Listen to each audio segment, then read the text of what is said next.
이번에 봉암사 갔었는데, 문경 봉암사 갔었는데, 거기 특별선언이거든요. 그래서 일반 신도분들은 잘 못 가시는데, 그래서, 봉암사, 그게 잘 못 가시는 데라 그런지 되게 많이 해서, 제가 원래 가려고 했었던 이유는 저는 그런 데 잘 안 갑니다. 귀찮아서. 귀찮아서. 그리고 저는, 여름이나 겨울에는 답사를 안 가요. 제가 예전에 답사반을 만들고 그 답사반 만들 때 이름이 쏘댕기기여서 지금까지 쏘댕기기라는 표현을 쓰는데, 싸돌아댕긴다. 경상도에서 쓰는 표현이에요. 싸돌아댕기. 어디를 계속 싸돌아댕기고 있어! 이렇게 하면 그게 쏘댕긴다. 이렇게. 예. 짤짤거린다고 다른 거예요. 예, 짤짤거린다는, 예? 몰라. 쌀쌀은 나 처음 들어보는데. 그래서 그렇게 된 거고, 우리가 원래 생각은, 제가 처음에 했을 때는 여름 2번, 아니 봄 2번, 가을 2번 이렇게 4번, 4번을 갔었고, 제가 기획했었던 거는 처음엔 그거예요. 내가 그랬어. 가게 된 이유는 모모 스님이 거기 선원에 들어가 있는데 안 가줄 수는 없고, 예전에는 선원이, 아시는지 모르겠는데, 이 선원 스님들은 그 선원 대중공양이라는 게 있어요. 그러니까, 그 부처님 당시에도 있었다, 그게 가치나이라고 하는 건데, 선원에 앉아 있으면 수익이 없잖아. 그러니까 그거를 신도나 안 그러면 스님들이 얼마씩, 그러니까 돈을 줘요. 쉽게 말해서 이게 수행 정진하시는 분들에게, 그 티베트나 이런 데 가도 그런 거 있어요. 삼보일배 이렇게 하시는 분이 있거든요. 길을 가면서 계속. 그러면 길 가는 사람들이 얼마씩 찔러줘. 거기다 이렇게 쑤셔든다고. 왜냐하면 그 사람은 지금, 예를 들어서 뭐 자기가 지방에 사는 데를 아싸까지 삼보일배를 가. 그러면 그게 몇 달이 걸릴 수도 있거든? 그러면 먹고 살아야 될 거 아니야. 먹기는 먹어야 될 거 아니야. 삼보일배도 2종류가 있습니다. 좀 럭셔리한 삼보일배는 뒤에 차가 따라가. 왜냐면 짐도 있고, 뭐 끓여 먹어야 되고 이러니까 차로 따라가. 이런 그지 같은 삼보일배도 있고, 일반 삼보일배는 어떻게 하냐면, 짐을 자기가 들고 여기에서 여기까지 이동을 해. B까지. 그리고 다시 일로 가서 삼보일배에서 다시 오는 거야.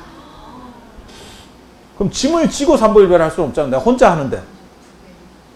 뭐 뜻인지 아시겠죠? 그렇게 해. 그래서 그게 몇 달 걸리는 경우도 있기 때문에 그냥 얼마씩 주는 거예요. 그냥 이렇게, 당신이 그렇게 열심히 하시는 거에 대해서 공덕에 내가 동참을 하겠습니다. 이래서 그냥 십시일반으로 찔러주면 그걸 가지고 이제 밥을 끓여 먹으면서 가는 거야. 그리고 여기서 끝났으면 그 다음에 또 내가 뭐 물건을 사러 갔어. 밥 먹고 왔어. 이러면 다시 이 자리로 와서 또 이어서 하는 거예요. 그거 보고 있으면, 대단해. 그 신심이 나지, 보면. 그래서 뭐 그렇게 가는 그런 비슷한 거라고 생각하시면 돼. 그래서 이 선원에는 스님들이, 이때는 수익이 없으니까, 이때 수익이 필요한 게 아니고, 이때는 절에서 다 해줘요. 이제 해제를 하면 3개월 동안 이제 당신들이 나가야 되는데, 그때 이제 수익이 없는 거죠.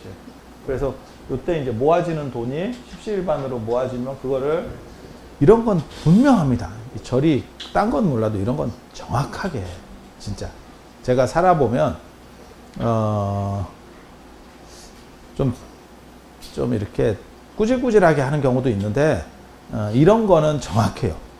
이런 거는 선원으로 들어온 거는 선원 스님들이 n분의 1로 합니다. n분의 1로 합니다. 그러니까 이게 20명인데 1000만 원이 들어왔어. 그러면 50씩. 그러니까 뭐 지위가 높고 법납이 높고 다 필요 없어. 그냥 다 똑같이 주는 거야. 네, 똑같이. 이해가 됩니까? 네. 근데 이게 예전에는 제가 처음 출가하고 이랬을 때만 해도 신도들이 이런 걸 많이 줬었어요. 근데 지금은 불교가 점점 이렇게 깔아앉으면서 이게 아는 스님들끼리 서로 품앗이로 줘. 그러니까 여기에 스님이 들어가 있으면 이 스님을 아는 사람이 자기가 내주거나 안 그러면 이제 그 스님이 신도들이 좀 있어. 절도 어느 정도 갖고 있어. 그러면 그 신도들을 데리고 가서, 그러니까 내 돈을 내거나, 정확하게 말하면 그 사람들에게 걷어서 내주거나 이해가 됩니까? 그렇게 가는 거야. 그렇게 가는 거야. 그렇게 해서 돈을 내주는데 이게 또 보험회사랑 비슷해가지고 이 안에서 마일리지가 있어. 그러니까 n분의 1은 하는데 내 몫으로 얼마나 들어왔느냐가 약간 이렇게 그 안에서 약간 어깨뽕? 뭐 뜻인지 아시겠어? 그러니까 우리가 여기 해제 때 100만 원을 받는데 이 100만 원에 대한 지분이 있는 거지. 그러니까 그 사람한테 내가 예를 가서 이분한테 줬어. 그러면 이분이 받는 게 아니야. 다 그냥 n분의 1이야. n분의 1인데도 내가 기여도가 높으면 형제 간에서도 그런 거 있잖아. 좀 잘 살아가지고 형제들이 뭐 이렇게 뭐 선산을 손대야 돼. 그럼 내가 할게.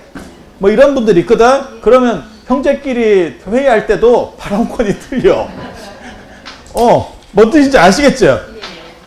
인생이라는 게 다 그래. 여기서도 그래. 여기서도 그런다고. 그래서 이게 출가한 지 얼마 안 됐을 때는 이걸 안 해줘도 돼. 그러니까 학교로 얘기하면, 대학으로 얘기하면 1, 2학년 때는 얻어먹어도 돼. 왜? 당연히 뭐 후배니까. 근데 출가한 지 좀 오래됐는데, 한 20년, 30년이 됐는데 여기 들어갔는데, 내 앞으로 들어오는 게 없어. 그럼 어떤 일이 벌어진다? 대충 뭔지 알지? 그러니까 대학인데 내가 4학년인데 내가 지금 2학년한테 밥을 얻어먹고 있는 거야. 이거 아니 뭐 눈치를 주는 건 아닌데 비감하다. 뭔 뜻인지 아시겠지? 인생이 다 그래. 그러니까 내가 얻어먹어서 편한 자리가 있고, 그 다음에 내가 내야 되는 자리가 있고, 그 다음에 내가 내야 되는 자리인데 내가 내기 싫으면 안 가야 되는 거고, 뭐 룰이 있어. 그게 정해져 있냐? 국법으로 정했느냐? 아니 그건 아닌데 그 선이 다 있지. 요번에 이거 아니야? 요번에 이거 아니야? 그리고 이렇게 쭉 본다니까. 보통 이제 학교 같으면 이렇게 딱 와서 밥 먹는 사람 같이 본다니까. 그러면 난가? 이러면 빠떡 내야 돼. 신발끈 묶고 있으면 그거 진짜 욕 태바가지고 먹는다. 그래서 그렇게 하는 거예요. 그러니까 저도 이제 제가 나이를 먹으면서 계속 그런 비용이 증대. 그러니까 다른 스님들을 만나고 뭐 학인 스님들 만나고 그러면 계속 내가 그러니까 그 중에서 자기가 오늘은 제가 좋은 일 있으니까 한번 할게요. 이러면 몰라도 그렇지 않으면 그냥 계속 내가 갖다 박는 거야. 왜냐면 이게 좀 괜찮은 스님들하고 있으면 모르는데 학인들은 다 개쩌리. 그 쩌리들한테 뭘 얻어먹겠어. 그럼 가면 그냥 다 계속 갖다 박는 거예요. 그래서 이게 인생이 그런 거거든. 그리고 그 역할을 못하면 밥 먹으러 가면 안 돼. 밥 먹으러 가면 안 돼. 근데 이거를 의외로 정년퇴직한 남자분들이 이걸 잘 모르는 경우들이 있어. 내가 보기에는. 그래서 자기는 뭐 아는 소리를 하면 된다. 야, 그거 아는 소리랑 관계없어. 아는 소리 다 필요 없고, 일단 내는 놈이 대장이야. 내는 놈이 대장이야. 지갑 열고 입을 열는 거는 용인이 되는데, 입만 여는 거는, 그거 오바로크 쳐버린다. 진짜. 오바로크 쳐줘. 투명인간 취급된다니까, 나중에는. 우리 스님이 조금 범납이 있기 때문에, 안 되겠다. 이래서 내가 간 거고, 이렇게 하는 거 되게 재밌어요. 이거 굉장히 재밌어. 그리고, 범납이 높고 큰 스님이라고 하더라도 먼저 줄 뿐이지 똑같습니다. 네, 그거는 없어. 그러니까 차등은 존재하지 않아. 평등공양 등차보시라고 주는 건 똑같이 주고, 그러니까 공양도 똑같이 하는 거예요. 스님들은 그러니까 큰 스님이라고 해서 좋은 걸 먹느냐? 그게 아니고 큰 스님은 조금 더 우리 앞에 와서 드시도록 우리가 조금 뒤로 빠져주는 거예요. 그러니까 시간에서 맨 앞에를 드실 수 있도록 만들어 드리는 정도라고 보면 돼. 그러니까 밥은 똑같이 먹고 어른이 숟가락 들면 이제 먹는 정도의 차이라고 보면 돼. 그러니까 특식은 없어. 그래서 아무튼 뭐 이렇게 되는 거고, 절은 되게 좋아요. 그리고 뭐가 있었냐면, 이제 만족도가 좋았던 거는 크게 세 가지인데, 법당에서 금강경 일독이라도 하고 축원도 할 수 있게 해준 거에, 그러니까 봉암사 측에서 그렇게 스님이 해주신 게 굉장히 감사한 일이었었어요. 우리가 일행이 너무 많아가지고 어디 가 있을 데가 없어. 근데 원래는 그게 불가능합니다. 원래는 불가능합니다. 그런데 방석 스님들 그 좌복 참선하시는 방석 그 예불하고 하는 방석이 있으니까 그 예불 방석인데 그게 있으니까 그 방석만 건드리지 말고 그냥 앉으세요 이러는데 법당이 되게 크던데 내가 전주엔가 저 용수 스님 갔다 와가지고 내가 물어봤거든. 법당 사이즈가 얼마나 되냐 그랬더니 어우 사람 못 들어간대. 200명도 야 진짜 400명 들어가겠더라. 400명 어따 씨. 법당 되게 크더라. 그래서 108평이래. 그러면 충분해. 그래서 방석만 안 건드리는 조건으로 해서 그거를 그냥 하게 해줬어요. 우리가 덥고 뭐 갈 데도 없고 그런데 그래서 거기서 기도도 하고 훨씬 편했지. 마애불 앞에는 거기가 좀 쉽지가 않거든. 그리고 거기도 그늘 충분하더라. 그래서 법당을 사용할 수 있게 봉암사 측에서 배려를 해주셔가지고 거기서 이제 축원도 하고 기도도 하고 그게 가능했었던 거는 우리가 해제는 다 안 됐지만 이미 선언은 끝난 시점에 그날 끝났대. 그날 끝났대. 그러니까 한 2, 3일 전에 끝내줘가지고 이제 짐도 좀 정리해야 되고 당신들도 세탁도 해야 되고 하니까 다 그날 끝나는 건 아니거든. 뭐가 똑같은 거냐면 우리가 졸업해봐서 알지만 학교 졸업한다고 그날까지 가는 거 아니거든. 뭔 얘기인지 알아듣지. 그 기간이 있다니까. 그 기간이 있다니까. 그래서 그렇게 해요.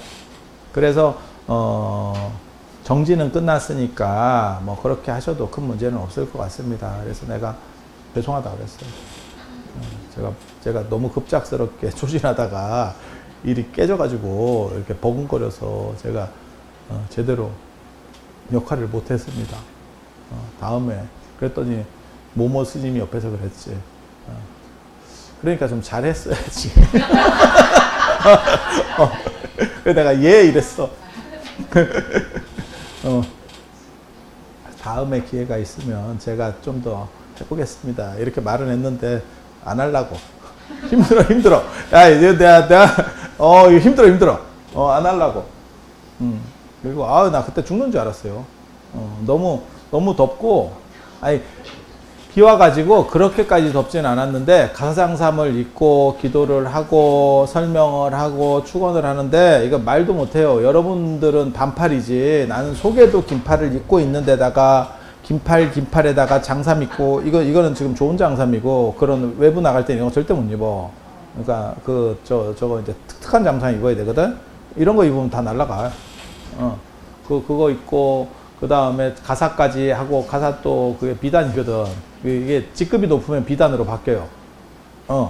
이게 출가한 지 오래되면. 그 얘기는 뭐냐면 2중, 3중으로 야 내가 긴팔을 4개를 입고 있는 거야. 지금. 뭔 얘기인지 아시죠? 여러분도 입장을 바꿔놓고 생각해봐. 그 기도 끝나고 축원한다고 이러는데, 움직이를 못하는 거야. 핑 돌아가지고. 열이 차서. 그래서, 되게 힘들었는데, 그래도 그 세 가지는 너무 좋았어요. 그 대웅보전에서 전체가 모여서 기도를 하고 축원을 했다라고 하는 게 되게 좋았고, 그 다음에 또 뭐가 있냐면 그 부도가 있어요. 그 지증국사 부도하고 부도비가 있습니다. 같이 있습니다. 부도가 옆에 이렇게 있고 옆에 부도비가 있어. 그 비가 이제 사산비명이라고 최치원 비명이거든요. 최치원이 쓴 비명. 4군데 쓴 게 남아 있어. 그 중에 하나거든요. 굉장히 중요한 비문이에요. 그래서 뭐 그런 거 저런 거 설명 이제 해주고 제가 이렇게 쭉 돌면서 다 설명을 했거든요. 쭉 다 설명을 하고 그 설명도 보통 때는 그렇게 잘 안 되는데 이제 끝났으니까 보통 때 같으면 조용히 있다가 대충 이렇게 씩 돌고 빠져야 되는데 우리 뭐 할 거 다 했죠. 진짜 할 거 다 했지. 그래서 이렇게 하는데 여기서 내가 뭐라는 요 부도가 그게 굉장히 중요한 부도거든. 지중국사 그 정묘탑비 이래가지고 굉장히 중요한 비인데 아니 그 저 뭐야 부도인데 되게 커요. 우리 또 이런데 돈 접어서 던지죠. 돈 접어서 던지죠.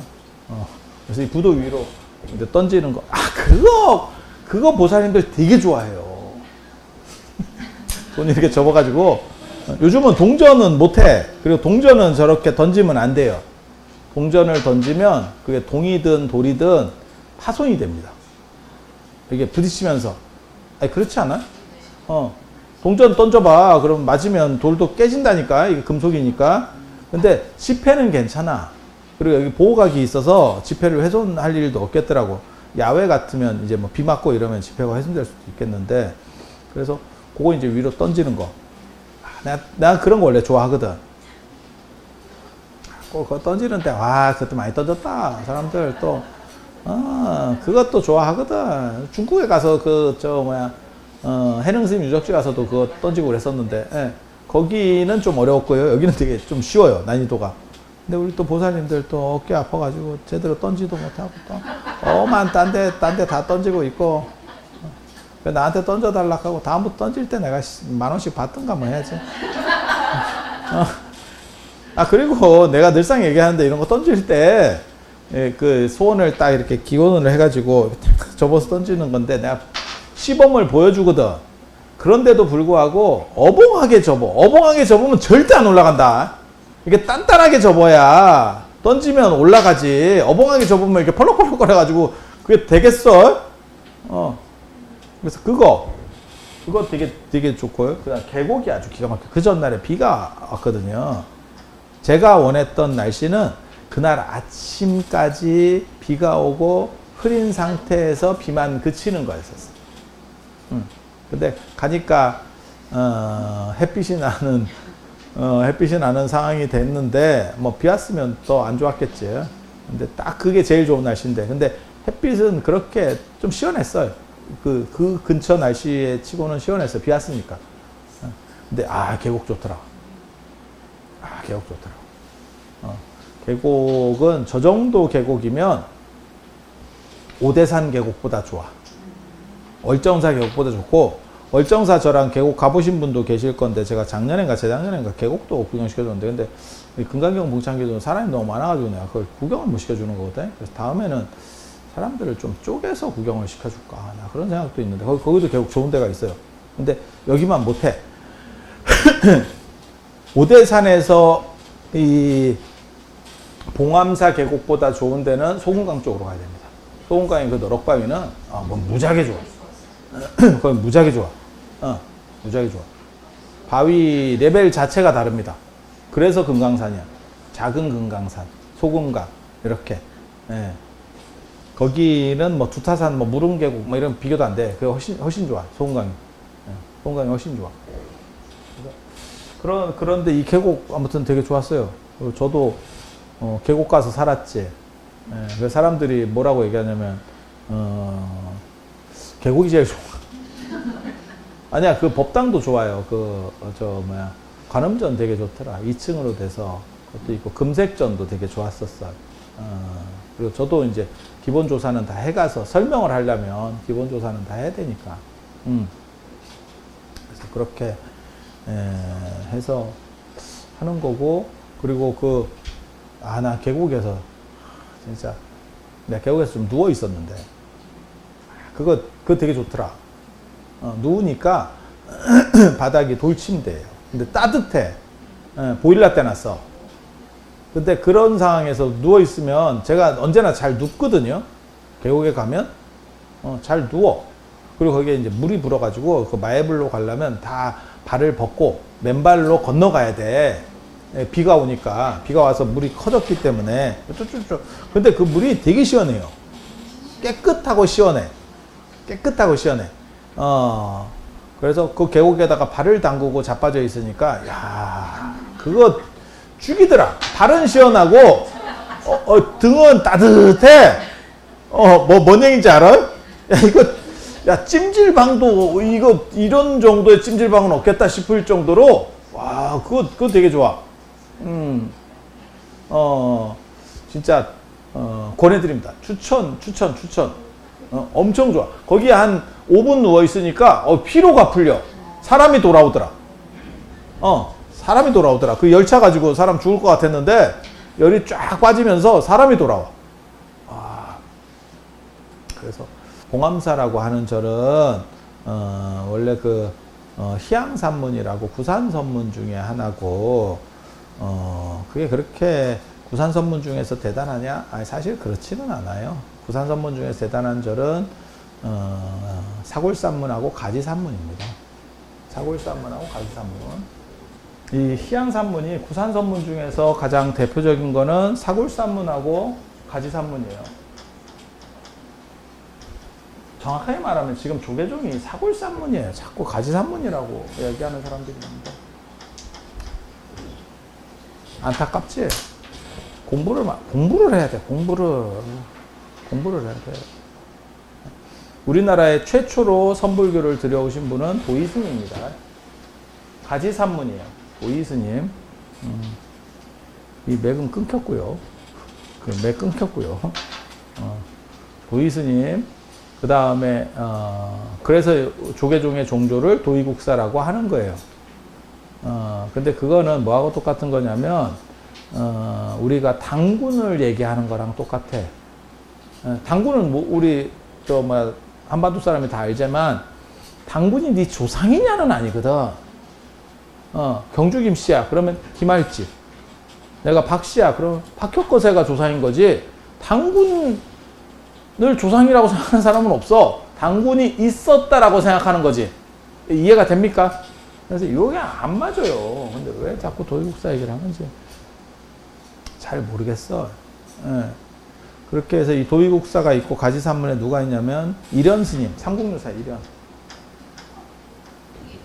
그 다음에 태고보우가 있고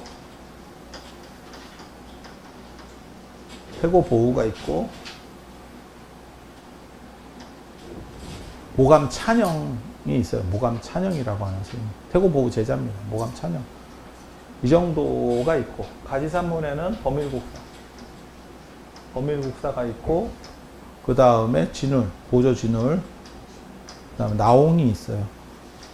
지금 조계종맥은 이 나옹, 그 다음에 태고보우 이때 만들어지는 거예요. 그 전에 게 있느냐? 없습니다. 고려 말에 만들어지는 거예요. 그렇게 되는 이유는 왜 그러느냐?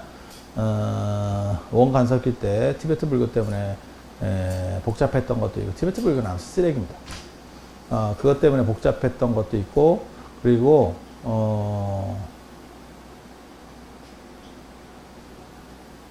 고려 말이 되면 이거를 좀 이해를 해야 되는데, 원나라가 무너지면서 새로운 재편돼요. 그때 이런 것들이 확립이 돼. 그러니까 여러분 성씨도 오래됐다고 생각하지 말라니까. 제가 늘상 얘기하는 거 있잖아요. 여러분이 몇 대 손인가를 보면, 그러니까는 박혁거세 후손이거나 김할지 후손이거나 이러면 굉장히 오래된 성씨고, 그런 성씨는 우리나라에 몇 개 없어요. 대부분은 25에서 34일 겁니다. 대수가. 네 대수가. 이 얘기는 뭐냐면 고려 말이에요.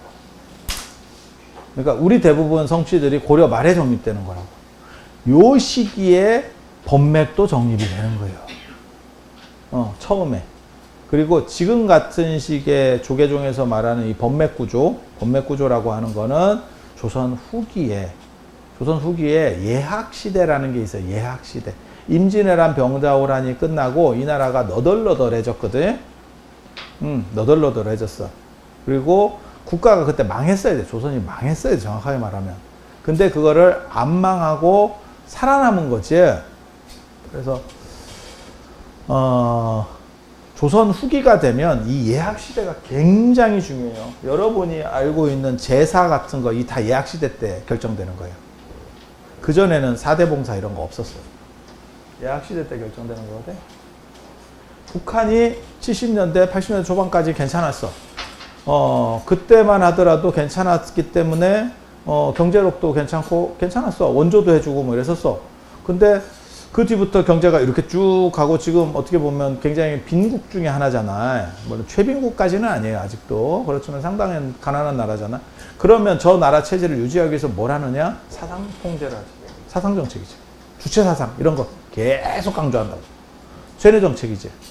왜? 경제력이 나아갈 방법이 없으니까 약간 종교 집단 같이 만들어 쇠뇌시키는 거예요. 이해가 되죠? 조선 후기가 임진왜란 병자호란 때 망했어야 될 나라가 안 망한 덕분에 경제력은 거지 같고 그거를 사상 통제를 하는 게 예학시대예요. 그래서 누가 정통이다 이런 거. 그러니까 조선 전기에는 1대1로 상속이 돼요. 남녀 관계없이 상속이 돼요. 돈이, 재산이. 그리고 그게 장남이나 차남이나 똑같이 상속을 해줬거든. 근데 조선 후기로 가면 이 예학시대로 가면 무슨 일이 벌어지느냐? 장남한테 몰빵이고 여자는 아예 안 주고 그 다음에 차남이나 이런 거는 지분이 약하지. 여러분이 알고 있는 그게 조선이 아니고 조선 후기 상황이에요. 후기 상황. 그러니까 나라가 돈이 없는 거지. 돈이 없으니까 한 사람이 다 먹는 거예요. 이제는 나머지는 그냥 다 박탈. 모두가 먹던 상황에서. 그런 상황이 되고 요때 뭘 만드냐면 족보가 만들어집니다. 족보 오래된 거 아닙니다. 족보라는 게 이때 만들어져요. 그래서 이거를 뭐라고 해야 되냐면 보학이라고 합니다. 족보학. 요거 만들고 있을 때 이제 또 내가 이런 건 좀 쪽팔린데 진짜. 스님들도 정신을 못 차려요. 이때 되면 이게 다 제대로 교육받은 사람도 아니고 좀 떨어지거든. 그러니까 저쪽에서 그게 유행을 하니까 족보 같은 거 막 만들어서 자기의 정통성을 강조하고 있으니까 그럼 우리도 해야지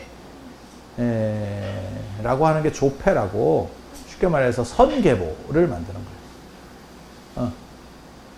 그래서 그때 종조론이 새롭게 또 등장을 해요. 그러니까 조선 전기에는 나옹 법통설이라고 해서 나옹을 중심으로 해서 이루어졌는데 조선 후기에 가면 그 종조를 태고 보우로다가 합니다. 그리고 그렇게 하는 이유도 있어요. 나옹 스님하고 이게 차이가 있는데 나옹하고 보우하고 큰 차이가 있어요.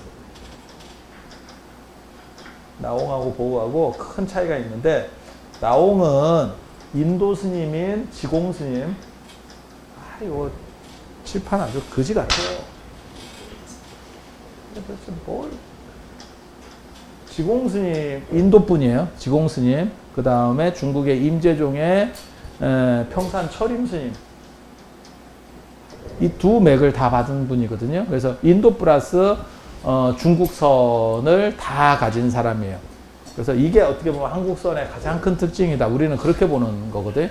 중국과 변별되는 그러니까 인도적인 거 플러스 한국적인 거, 중국적인 걸 해서 중국을 넘어서는 한국선이 나오게 됐다라고 주장을 하는 게 우리가 쓴 사람이고, 이 보우스님은 평산철임 사형이 있어요. 서곡천공이라고 하는 스님인데, 이 천공스님, 서곡천공이라고 하는 스님의 법맥만 받았어.